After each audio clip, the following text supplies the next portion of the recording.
अस्सलाम वालेकुम। अपने चैनल पर आपको खुशामदीद कहते हैं। बराए मेहरबानी अगर अब तक आपने हमारा चैनल सब्सक्राइब नहीं किया तो इसे ज़रूर सब्सक्राइब कर लें और साथ ही बेल आइकन प्रेस कर दें ताकि इससे हमारी हौसला अफजाई हो सके।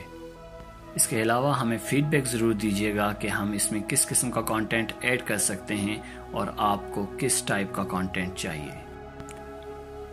इस वक्त पेश खिदमत है परवीन शाकिर का एक खूबसूरत कलाम। वो हम नहीं जिन्हें सहना ये जब्र आ जाता, वो हम नहीं जिन्हें सहना ये जब्र आ जाता, तेरी जुदाई में किस तरह सब्र आ जाता। फसीलें तोड़ न देते जो अब के अहले कफस, तो और तरह का ऐलाने जब्र आ जाता।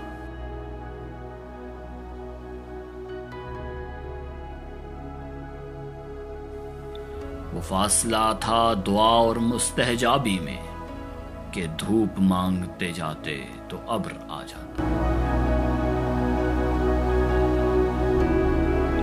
मुझको छोड़ के जिस आदमी के पास गया, बराबरी का भी होता तो सब्र आ जाता।